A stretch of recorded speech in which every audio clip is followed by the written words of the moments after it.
berarti ada 3 orang yang tidak hadir ya. Nah, kita akan masuk ke pembelajaran bab 5. Mari buka bukunya dulu. Bab 5. Sudah? Dengan judul materi setia berdoa, membaca Alkitab dan beribadah. Atau kalau disingkat 3B. Berdoa, baca Alkitab, beribadah. Apa tadi 3B? Berdoa, baca Alkitab, beribadah. Oke, sebelum kita memulai, alangkah baiknya kita buka dulu Alkitab kita. Tanggal berapa hari ini? Tanggal 6. Buka Amsal 6.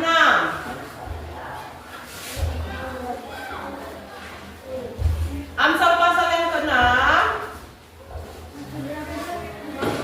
Sudah dapat? Ayat 1 sampai ayat 6 sampai 10. Kita lanjut ke ayat 11 ya. Amsal 6 ayat 6 sampai 11.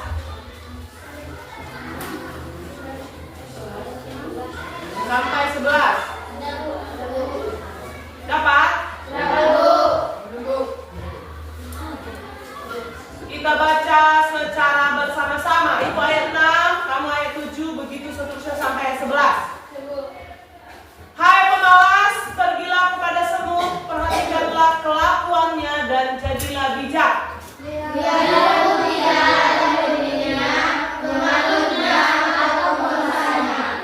Ia menyediakan rotinya di musim panas dan mengumpulkan makanannya pada waktu panen. Hai pemalas, berapa lama engkau berbaring?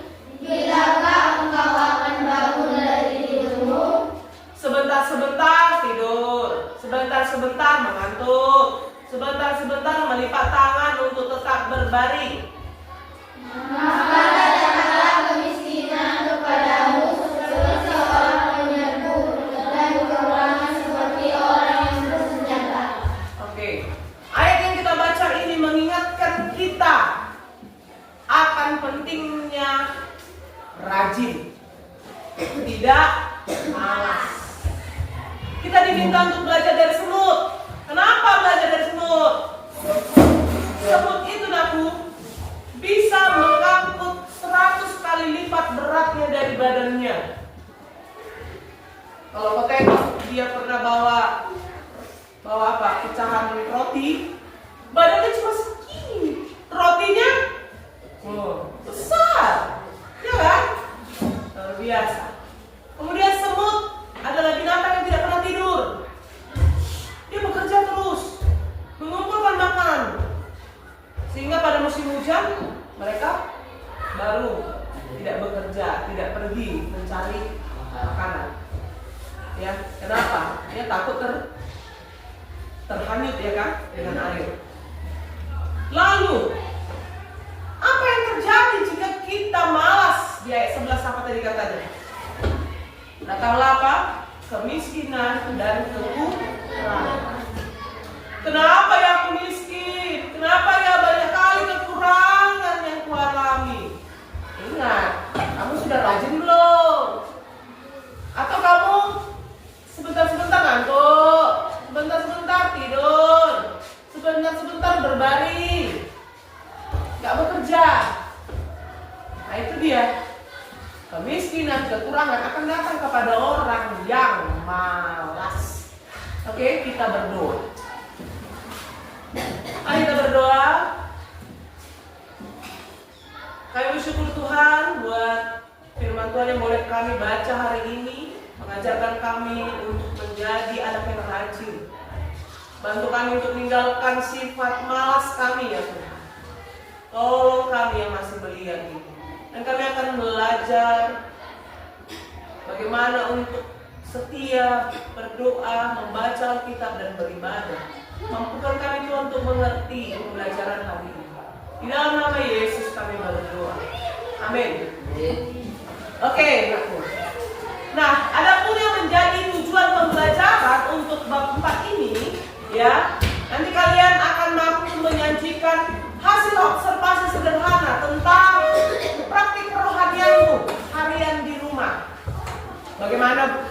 beribadahmu, bagaimana doamu, bagaana baca Alkitabmu. Oke. Kemudian yang kedua, kalian akan menuliskan 2 permohonan secara utuh yang mencakup minimal 3 aspek kehidupan nyata, baik di sekolah, di keluarga ataupun dirimu sendiri. Lalu nanti kalian akan mampu menguraikan 4 poin penting dalam doa Bapa Kami dan apa relevansinya bagi kehidupan remaja. Yang keempat, kalian nanti mampu menjelaskan peran ketiga disiplin rohani. Apa perannya? Doa Alkitab ibadah itu sebagai pilar pemeliharaan iman. Nanti didukung dengan Efesus 6 ayat 18 dan Roma 12 ayat 12. Dan yang terakhir, kalian akan mampu merumuskan minimal 3 langkah konkret menjadikan Alkitab sebagai pedoman dalam menghadapi tantangan remaja, misalnya bullying atau media sosial. Oke? Ini yang mau kita capai dalam pembelajaran kelima ini. Nah, untuk mengawali, kita mau berdiskusi dulu dari pertanyaan pemantik ini. Selain di gereja, kapan dan di mana kalian biasanya berdoa? Di kamar, di rumah, di sekolah, apa lagi? Di lingkungan. Gimana di lingkungan maksudnya? Di jalan, di rumah? Hah? Boleh nggak berdoa di jalan? Boleh, Bu. Enggak. Tidak. Kenapa tidak? Bisa, Bu. Gimana caranya? Tutup mata, lipat tangan. Tutup tangan, lipat tangan, tutup mata gitu. Saya misalnya sambil jalan, Tuhan berkati jalan ini, jauhkan kecelakaan, jauhkan ini, boleh ya. Atau misalnya kamu mau ke rumah opungmu, tapi belum bisa, ya topang aja sama kalau ada waktu nanti aku mau bukuin berkati orang yang ada di rumah ini. Boleh nggak? Boleh. Nggak harus kita lipat tangan tutup mata di jalan, apalagi di tengah jalan. Tabrak nanti kan? Menurut kalian seberapa penting sih membaca Alkitab setiap hari? Seberapa penting? Dari kategori 1 sampai 10, berapa nilainya? 10. Ya? Penting membaca Alkitab. 9 kata si siapa namanya? Astrid. 9. Ada yang bilang 10. Kenapa 9, Astrid? Berarti ada yang jauh lebih penting. Hah? Ada alasan? Mengapa 10? Apa anakku? Alkitab sebagai penuntun dalam kehidupan sehari-hari. Si Astrid kenapa 9 anakku? Apa yang lebih penting? Berarti ada yang 10 kan? Baca apa 10? Apa selain membaca Alkitab? Berdoa aja kah? 10? Atau beribadahnya 10? Atau yang lain ya?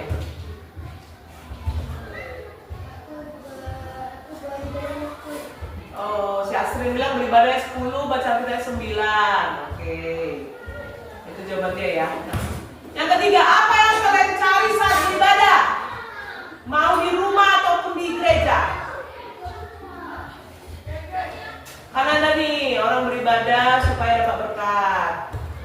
Ada nih orang beribadah supaya ada temannya. Apa yang kalian cari saat beribadah? Apa namanya? Mendengar firman Tuhan, kata si Gonggong. Apa yang kalian cari saat beribadah? Hah? Ayo. Wah, nggak ada yang kalian cari saat beribadah. Kalau ibu cari Tuhan, ibu saat beribadah. Kalian cari apa?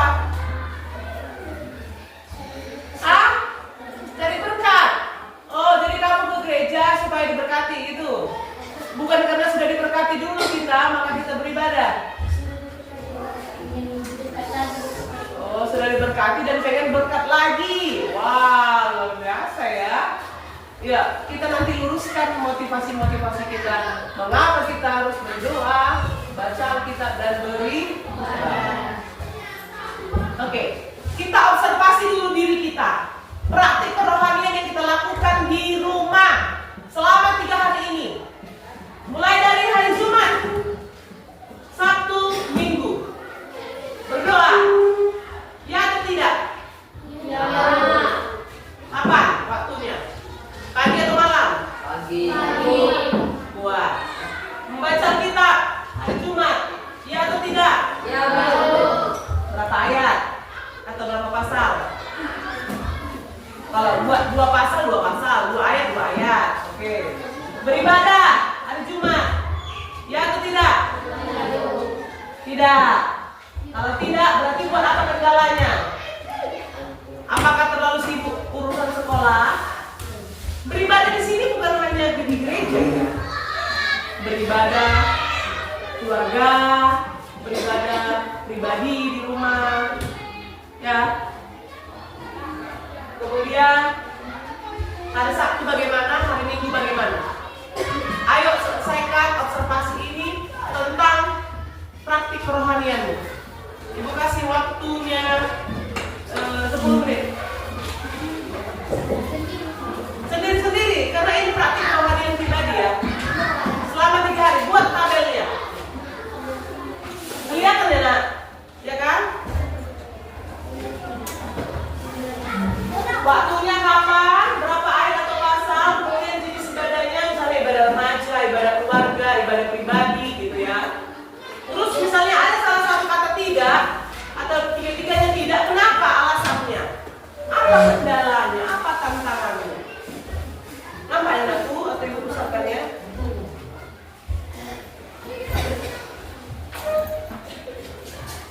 Kelihatan? Buat judulnya tabel observasi pribadi.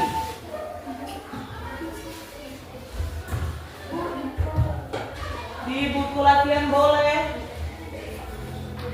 Nah, 3 hari ini ya, Jumat, Sabtu dan Minggu. Ibu ambil air minumnya sebentar.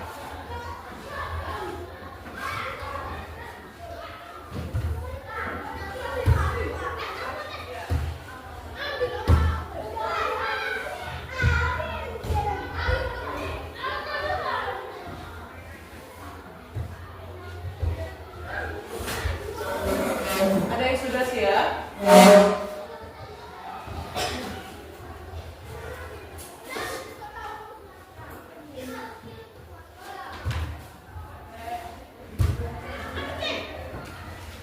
Tidak usah takut, jawab jujur aja.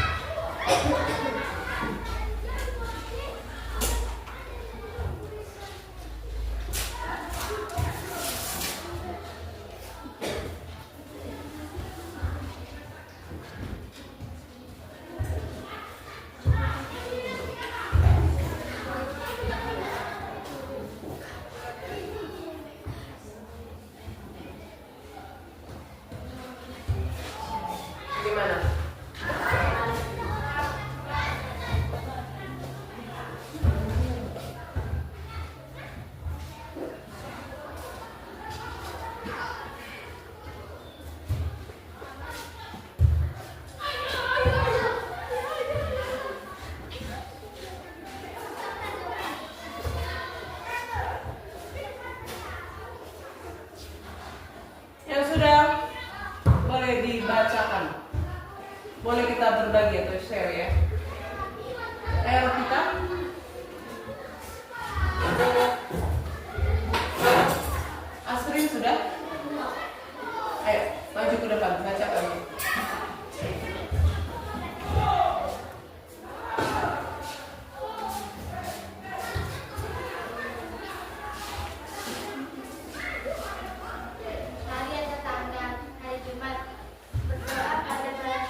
Berdoa pagi, membaca kitab 3 pasal 2 ayat, beribadah indah, kendala tertarik karena tidak ada. Maksudnya semua iya.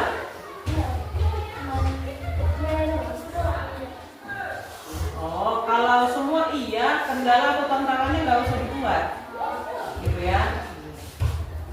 Oke, itu pengalaman praktik kerohanian asli selama 3 hari ini. Oke, ayo kita baca ke depan.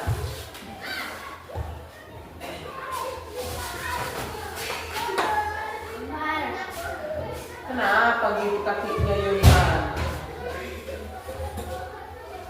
Nggak boleh begitu ya.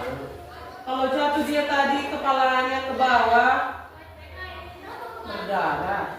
Ya, nggak boleh usul sama temannya. Ya, baca. Hari atau tanggal Jumat, doa dia pagi, membaca kitab 1 pasal 3 ayat, tidak dalam tangan, doa dia malam, membaca kitab 3 ayat, Nah, malah. Ya, apa apa? Hari Minggu. Oke.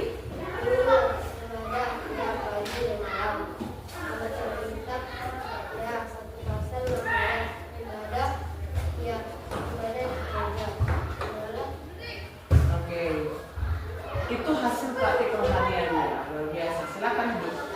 Satu lagi, Rofita. Nah, ayo Rofita. Oke, satu lagi baru nanti kita mau merefleksi dari kegiatan itu. Ya, yuk. Hari tanggal ibunya berdoa hingga waktu malam, tidak kendala selalu sejak malam ke sekolah. Yang satu yang berdoa hingga waktu malam, dan kita yang 1 pasal 2 ayat, beribadah tidak karena malas. Hari ini berdoa hingga waktu pagi dan malam, membaca kitab yang 2 pasal 4 ayat, beribadah. Oke, nanti tidak ada kendala dulu ya. Nah, setelah kamu melakukan observasi pribadi terhadap praktik kerohanianmu di rumah, ayo jawab dulu pertanyaan refleksi. Sama-sama dulu kita jawab. Dari ketiga kegiatan, doa, baca kitab, ibadah, mana yang paling sering kamu lakukan? Doa dan baca kitab, kata Gonggong. Ada yang 2? Ada yang cuma 1, berdoa? Angkat tangannya. Wow, banyak. 2, doa baca kitab. Yobel juga, doa baca kitab. Yang 3,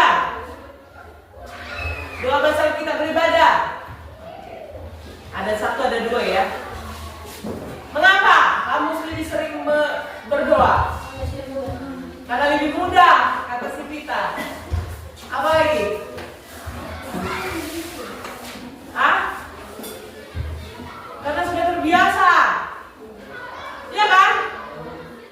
Berarti baca Alkitab dan beribadah bisa lebih mudah kalau kita biasakan. Itu. Iya kan? Apa tantangan terbesar yang kamu hadapi? Sehingga kamu tidak bisa melakukan beribadah atau membaca Alkitab. Malas, kata Sepita. Apa lagi? Malas. Malas, betul. Udah itu aja. Atau, Bu, karena orang tuaku gak ikut beribadah, jadi cuma aku sendiri. Gitu. Hah? Tidak?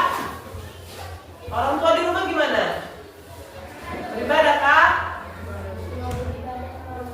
Mau beribadah, mau enggak? Baca kitab? Mau? Diajaknya kalian baca kitab? Lalu kenapa tidak sering? Malas?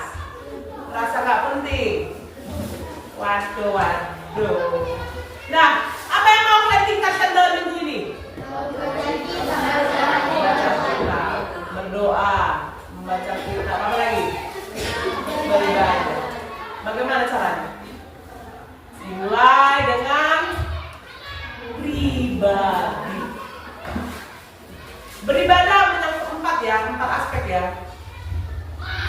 bernyanyi, berdoa, baca kitab, dan mengumpulkan persembahan. Tapi yang keempat ini kalau kau secara pribadi kau nggak usah. Berarti ketika kau melakukan yang tiga ini, beribadah, bernyanyi, berdoa, baca kitab, berarti kamu sedang beribadah. Ya udah, kalau tadi kamu bisa baca kitab dan doa, tinggal tambahkan apa? Pujian, nyanyian. Bangun tidur, apa yang harus kau lakukan? Naikkan syukur dulu, nyanyi dulu, biar kau ingat. Selamat pagi Bapa, selamat pagi Yesus, selamat pagi Roh Kudus. Berapa? Tuhan, terima kasih buat pagi ini kan baru-baru. Kan gitu. Berkati hari ini Tuhan. Dan berkati pembacaan Alkitab yang mau baca ini dalam nama Yesus. Buka hati kamu.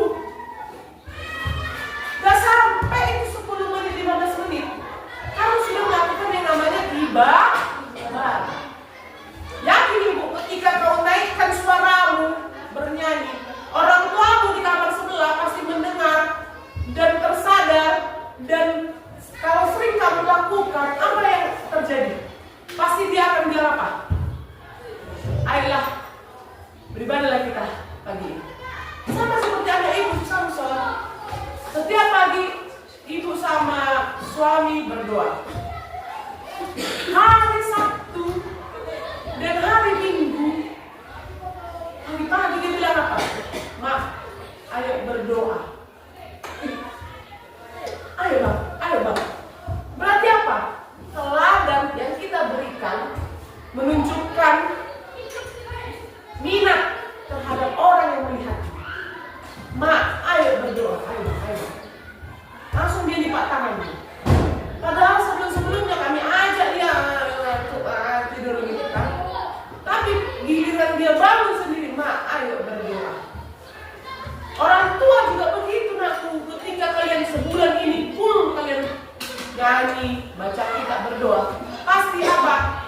Ketika kau ajak mak, pak, ayolah kita beribadah, pasti mau.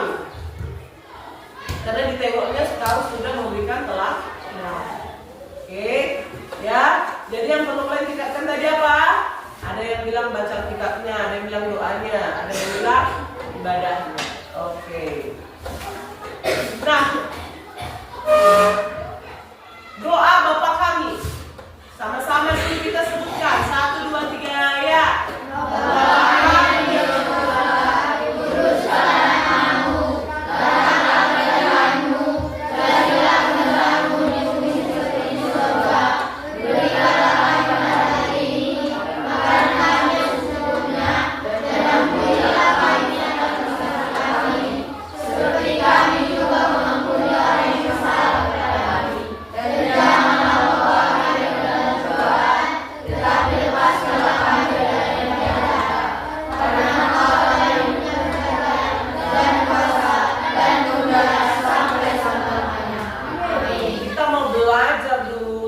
Poin-poin penting dalam doa Bapa kami, ya. Tunjukkan 4 poin penting dalam doa Bapa kami. Poin yang pertama, pengakuan kedaulatan Allah. Ada di mana itu? Permintaan kebutuhan rohani ada di mana? Permintaan kebutuhan harian ada di mana? Permohonan kekuatan dari godaan, ya, ada di mana? Dan satu lagi, ya, pengampunan dan hubungan.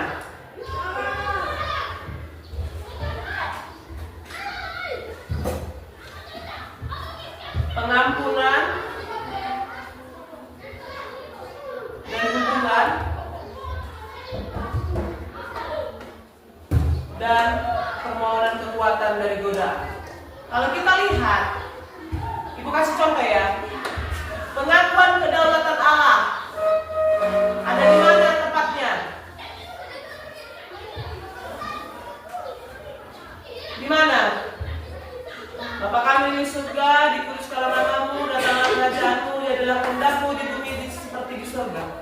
Ini termasuk poin pengakuan kedaulatan Allah. untuk permintaan kebutuhan rohani, kebutuhan harian. Gimana?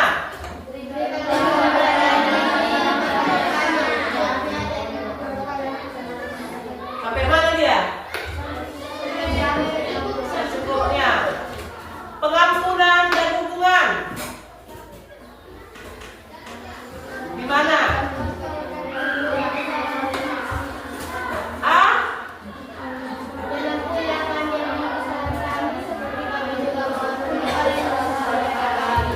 Sampai situ? Kalau permohonan kekuatan dari godaan,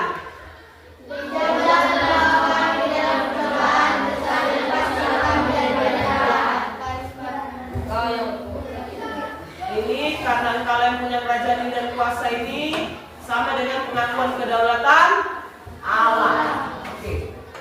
Nah, ambil bukumu, tuliskan dulu doa Bapak kami tadi, lalu buat dia di mana pengakuan kedaulatan Allah, di mana permintaan kebutuhan harian, di mana pengampunan dan hubungan dan permohonan kekuatan dari godaan. Tuliskan ini, lalu buat di bukumu begini. Nah, ini apa? Pengakuan kedaulatan Allah. Ini apa? Ini apa? Ini poin penting apa gitu? Yuk.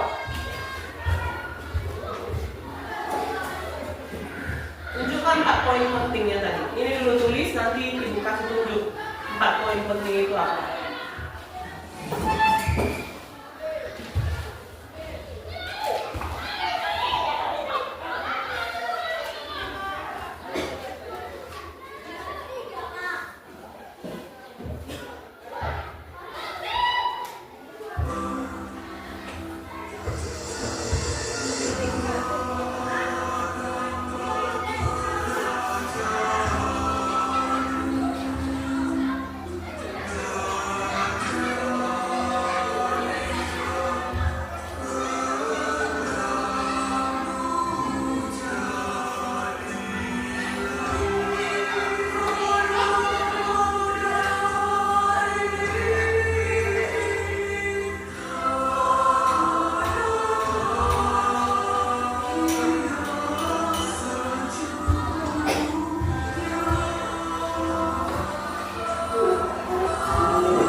perhatian. Permohonan, bukan permintaan kebetulan.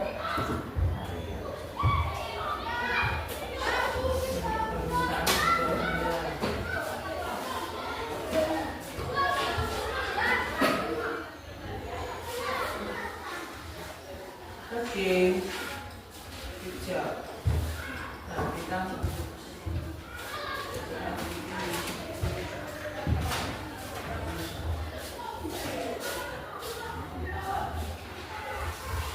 ayo, yang lainnya sifat. Sehatkan.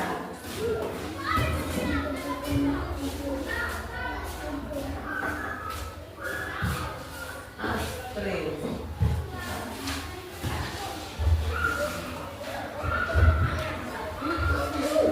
Lengkapnya apa tadi? Pengakuan,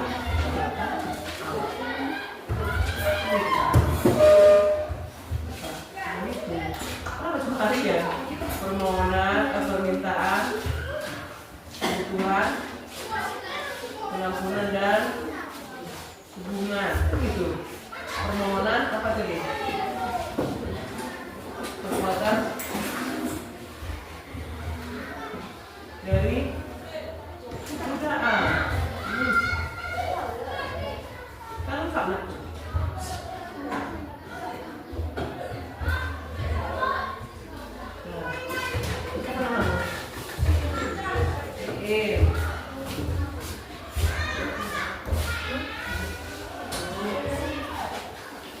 Hah? Soalnya? Ya, ini.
Oke, kumpulkan aja ke sini lagi. Ya, kumpulkan di sini, berdoa masing-masing di dalam hatinya. Ya, inisiatif sendiri berdoa. Berdoa masing-masing dalam hatinya, baru boleh balik ke kelasnya ya. Yang sudah siap, kumpulkan kembali.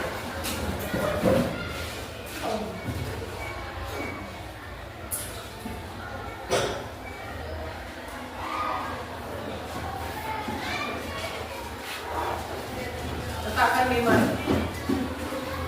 Baru berdoa ya. Setelah selesai berdoa balik ke kelasnya.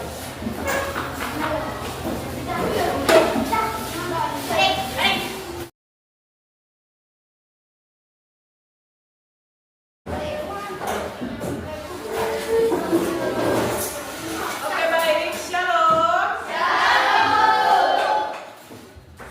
Bagaimana keadaannya hari ini? Udah kenyang? Makan juga ya. Apa ikannya tadi? Baik, diapain? Enak? Tulangnya? Tulangnya? Dan tulangnya? Oke. Nah, sebelum kita masuk ke pertemuan hari ini, alangkah baiknya kita berdoa. Mari kita berdoa. Dipatang tutup matanya. Terima kasih Tuhan buat hari ini kami boleh bertemu kembali Tuhan untuk melanjutkan materi pada minggu sebelumnya. Tuhan berkati kami agar kami dapat mengerti dan memahami apa yang mau kita belajar hari ini.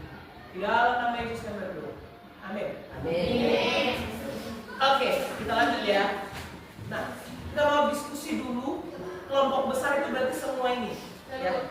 Semuanya kita ini. Kita mau menghubungkan relevansi berdoa setiap waktu. Menurut Efesus 6 ayat 18. Mari buka dulu Alkitabnya. Efesus 6 ayat 18.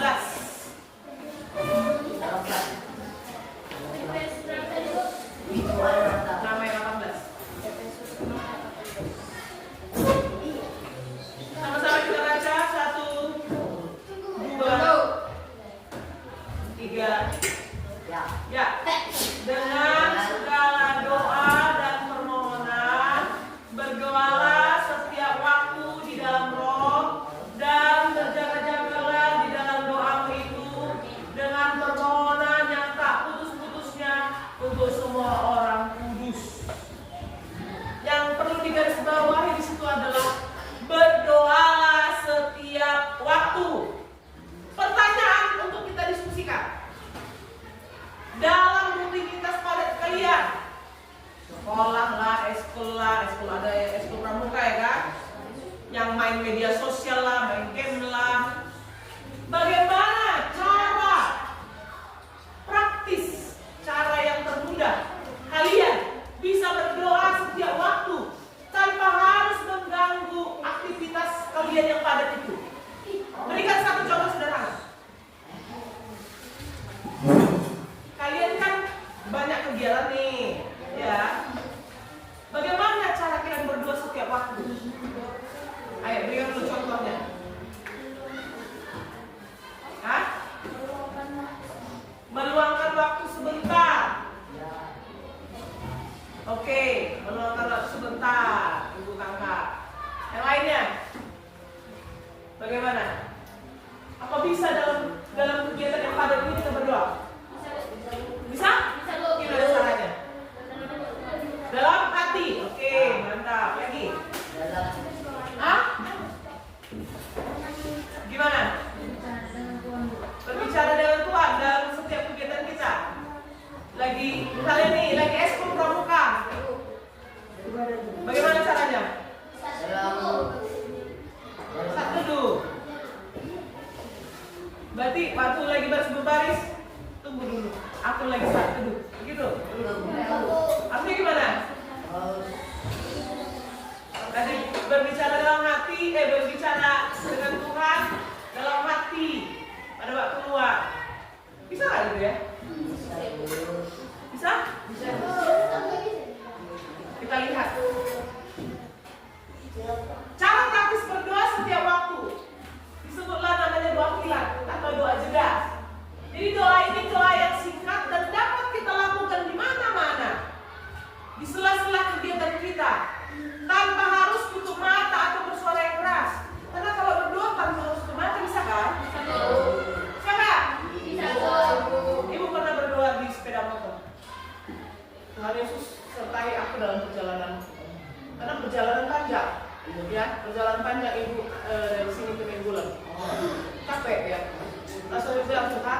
sampai perjalanan sambil bisa nggak gitu? Bisa. Itulah namanya apa? Doa kilat atau doa jeda.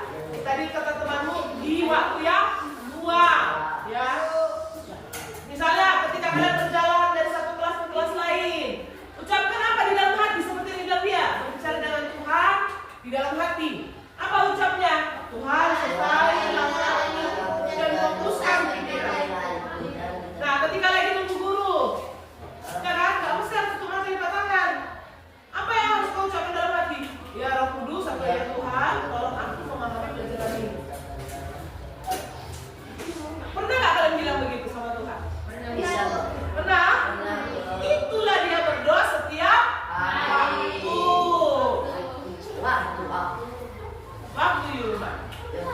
Atau ketika kalian buka media sosial, apa yang terucap? Aduh Tuhan, jaga mataku supaya aku tidak melihat hal yang melihat yang agar aku hanya melihat yang baik. Ibu sering buka begini kalau lagi lihat, misalnya ada pembunuhan. Oh Tuhan Yesus, jauhkan lain daripada kami, jauh-jauh lain. Pernah nggak begitu? Pernah kah? Ada lagi. Doa jeda, doa kilat sepanjang waktu. Jadi gunakan waktu jeda atau waktu transisi yang singkat ini sebagai apa? Pengingat untuk kita menyerahkan semua aktivitas kita yang padat itu kepada Tuhan. Oke, pertanyaan kedua. Mengapa penting bagi kalian untuk segera berdoa? Bukannya langsung mengeluh saat kalian menghadapi ujian mendadak atau ada konflik dengan teman. Kenapa penting kalian segera berdoa? Pada saat ujian mendadak atau pada saat lagi konflik dengan teman? Agar dibantu apa?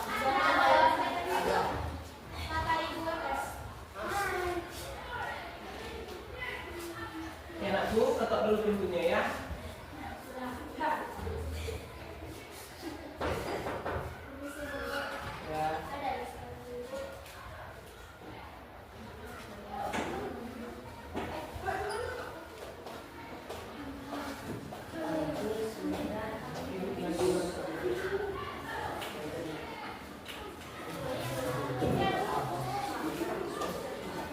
Oke, kita lanjut ya.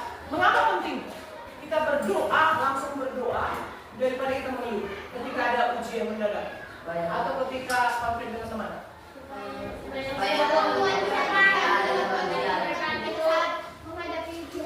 Supaya Tuhan bisa membantu kita supaya waktu yang kita pelajari bakal ingat. Kalau yang konflik dengan teman gimana? Supaya apa? Yang konflik dengan teman, kita lebih baik langsung berdoa daripada mengeluh. Supaya apa? Ketika konflik dengan teman, supaya tidak terjadinya masalah, supaya diredam, gitu ya. Oke. Nah, penting ya untuk segera berdoa, bukan mengeluh. Kenapa? Karena doa itu adalah tindakan mengaktifkan bimbingan dan kekuatan Tuhan. Ya, saat itu juga sesuai nasihat yang ada di Roma 12 ayat 12, apa katanya? Sabarlah dalam kesesakan, bertekunlah dalam doa. Pilih langsung berdoa, bukan mengeluh. Ya, misalnya nih, situasi apa tadi? Ujian mendadak. Kalau kita langsung mengeluh, apa yang terjadi? Hanya ada kepanikan, hanya membuat pikiran kita kosong dan bahkan tambah stres. Tapi kalau kita langsung berdoa, kita minta Roh Kudus untuk apa? Memberikan ketenangan dan membantu kita seperti yang tadi mengingatkan materi-materi yang sudah kita pelajari. Nah, kalau dalam situasi konflik dengan teman gimana tadi? Kalau kita langsung mengeluh, pasti apa? Membuat kita makin emosi kan? Iya. Membuat kita langsung membalaskan dengan kata-kata yang kasar kan? Iya. Atau bahkan kita dendam. Tapi kalau kita pilih langsung berdoa, apa yang kita minta pada Tuhan? Minta hikmat dari Tuhan. Minta apa lagi? Kekuasaan diri. Agar apa? Agar kita bisa merespon dengan kasih, bukan emosi. Coba Coba buka Kolose 3 ayat 13. Kolose 3 ayat 13.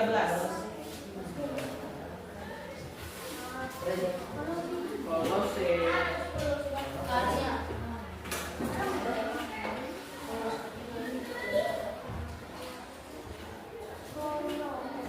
Setelah Filipi ya, anakku. 3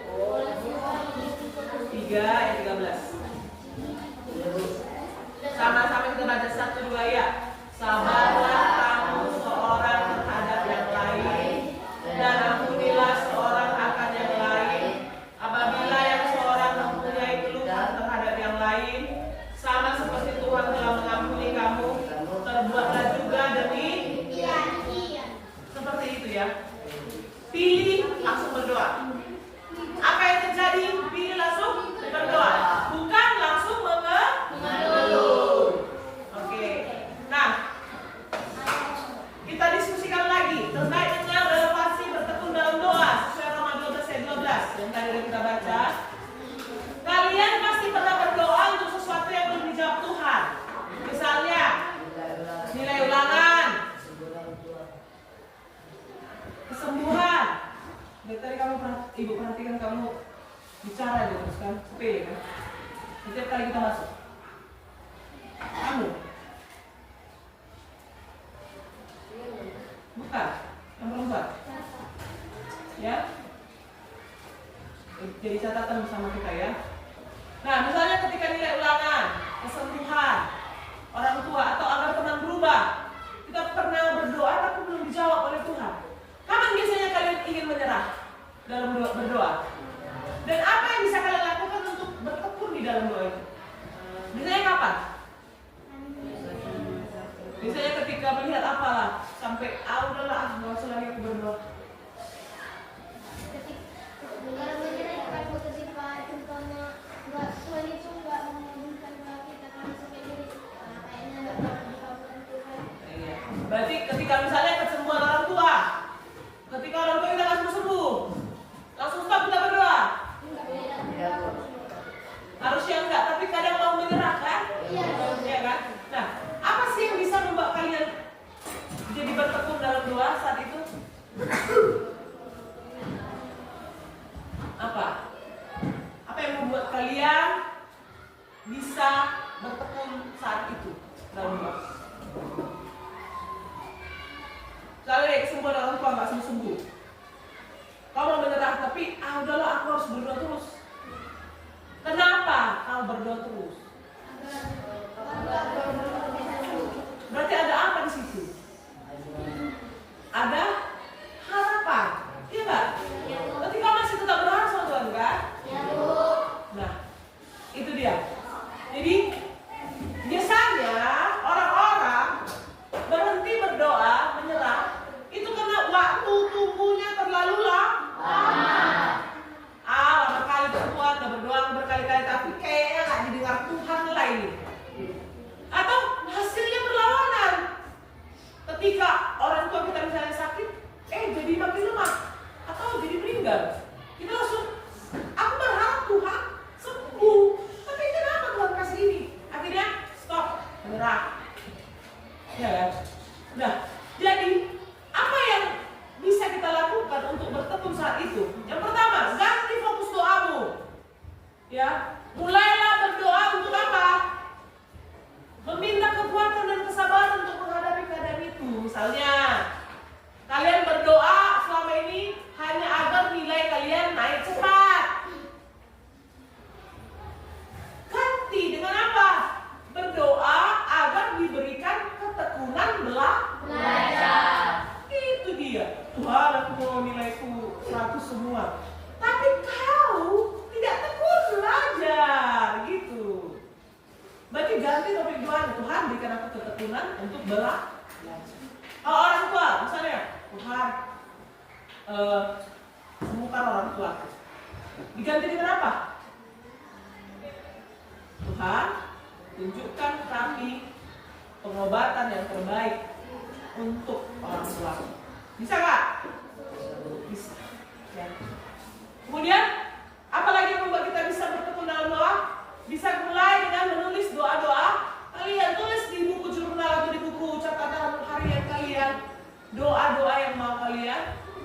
doakan. Ya, jadi ketika kalian ingin nyerah, kalian bisa baca dan lihat itu. Jadi tetap bertekun. Kemudian apa lagi?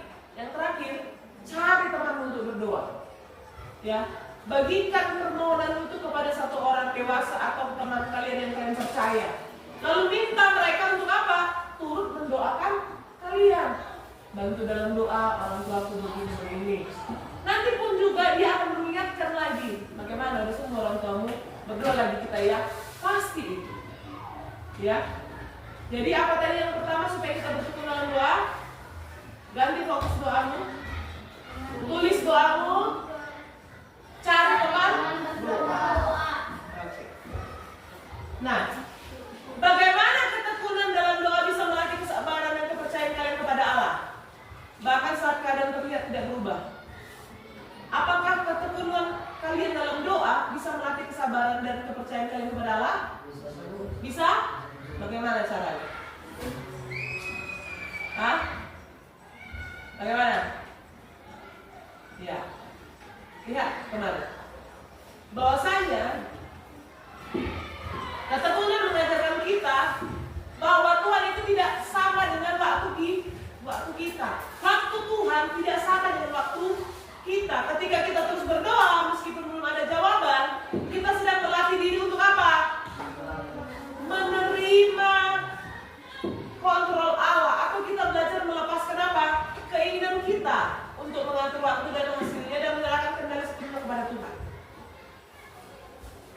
Ketika kita tekun berdoa, berarti kita sedang bilang apa sama Tuhan? Tuhan, kuserahkan sepenuhnya dalam tangan-Mu. Lalu, ketika kita tekun berdoa, apa yang dilatih? Fokus kita kepada prosesnya, ya. Misalnya, dengan kita tekun berdoa, jangan lihat hasil akhirnya, tapi lihat prosesnya. Berarti membuat apa?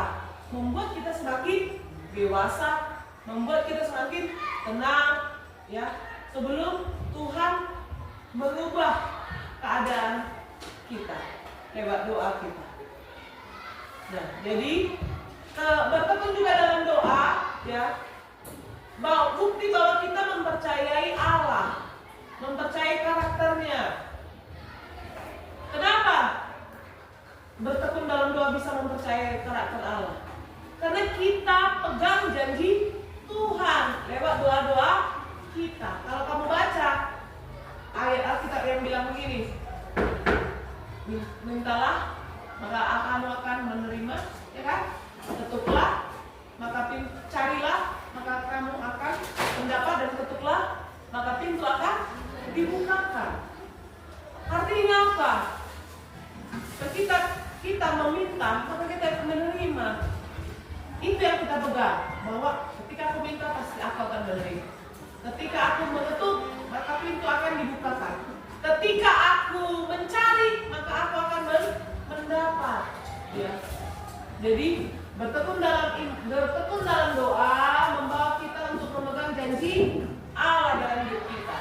Dan iman kita pun mampu bertahan dalam situasi apapun kalau kita bertekun dalam doa.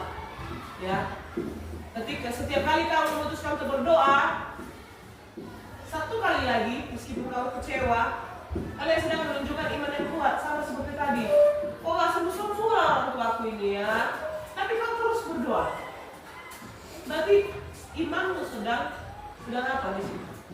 Imanmu sedang bertahap untuk diuji.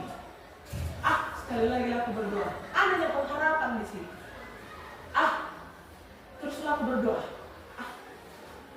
Teruslah, pokoknya Tuhan harus jawab doa sampai Tuhan jawab doa. Itulah dia ya. Ayo baca dulu sama-sama pertanyaannya. Menurut kalian, mana yang lebih sulit? Memulai berdoa setiap waktu atau bertekun dalam doa yang belum terjawab? Mengapa? Mana yang lebih sulit? Memulai berdoa setiap waktu atau bertekun dalam doa yang belum terjawab? Itu yang lebih sulit. Kenapa?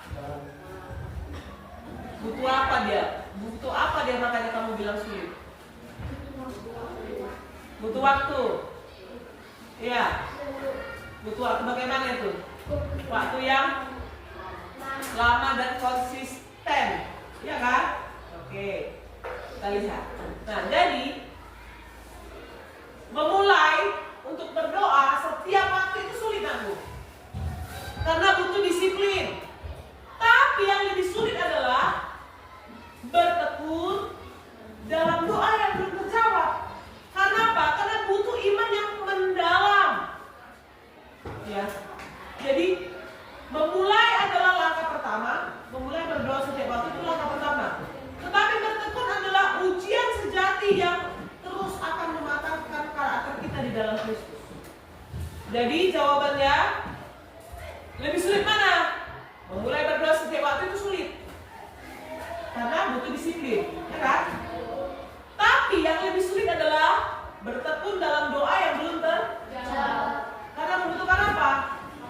Membutuhkan iman yang mendalam, membutuhkan iman yang bertahan. Ya, oke. Nah, mari secara berpasang-pasangan dulu. Pasangan 1, 2, 3, 4, 5, 6,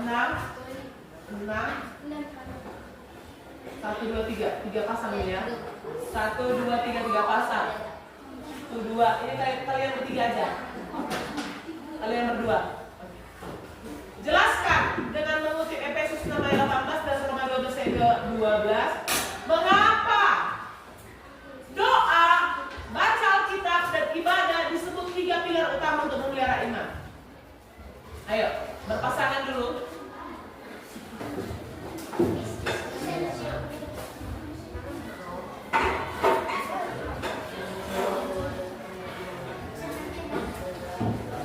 Mengapa doa, baca Alkitab dan ibadah disebut 3 pilar utama untuk memelihara iman? Iya, dengan mengutip Efesus 6. Dalam kelompok aja, di kertas lembar aja boleh.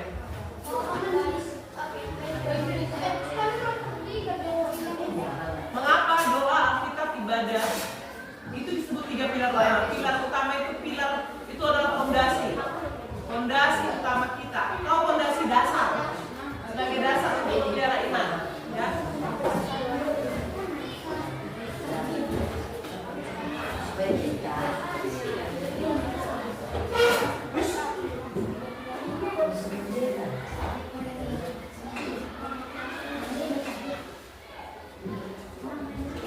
Sampai yang kesana kita ya.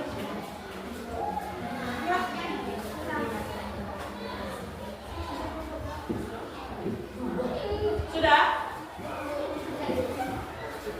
Kenapa?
Kadang meminta Roh Kudus untuk apa? Untuk hadir. Kadang menurut mereka dengan ketiga hal ini mengundang kehadiran Roh Kudus untuk memelihara iman mereka. Bagaimana? Ada tanggapan? Oke, ada? Jangan sebut ya. Sudah? Tepuk tangan dulu buat kelompok. Satu pasangan lagi. Ayo kalian.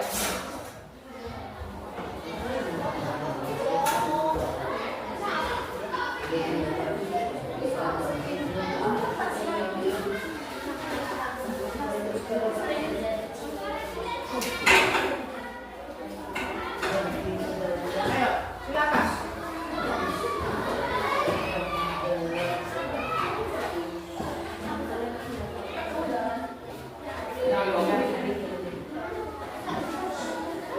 Maka doa atau kitab ibadah disebut sebagai tiga bentuk utama iman adalah doa baca kitab ibadah supaya bisa agar kita lebih dekat dengan Tuhan, menjadi hubungan dan kita berdoa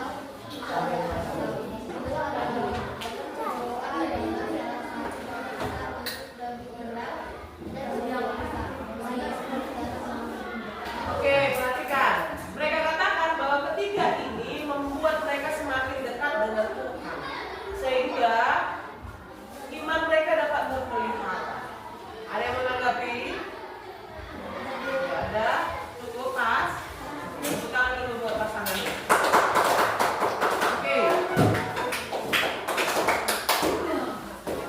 Nah, jadi ketiga praktik yang tadi 3B, berdoa, baca kitab, dan beribadah, itu penting ya.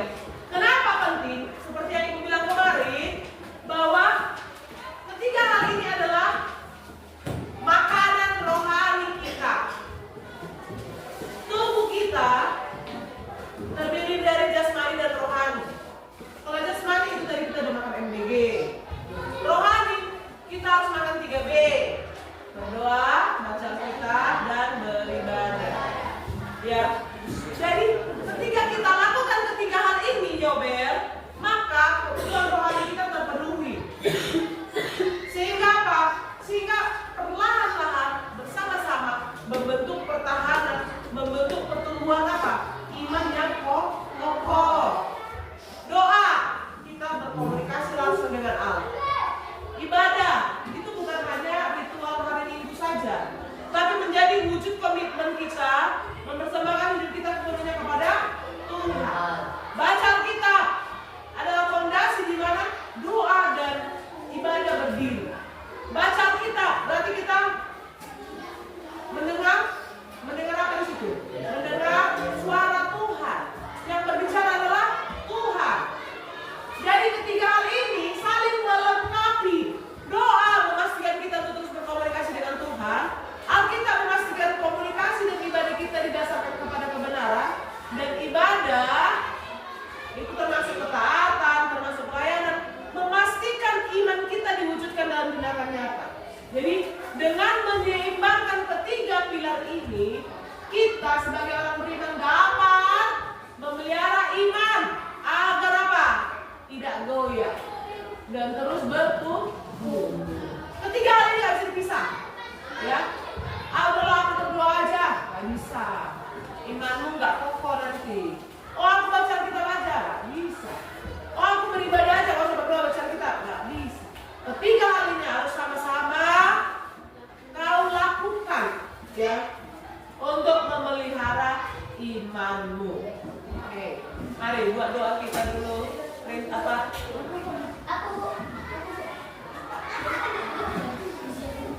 Siapa nama? Dia.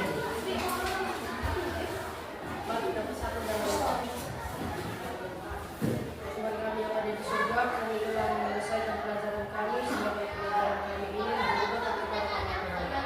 Guru kami, berkatalah mereka, semoga banyak rezeki dan lindungilah orang tua kami dan kami juga ya Tuhan. Hapuslah dosa-dosa kami. Ini inilah doa kami dalam nama Tuhan Yesus Kristus Tuhan kami.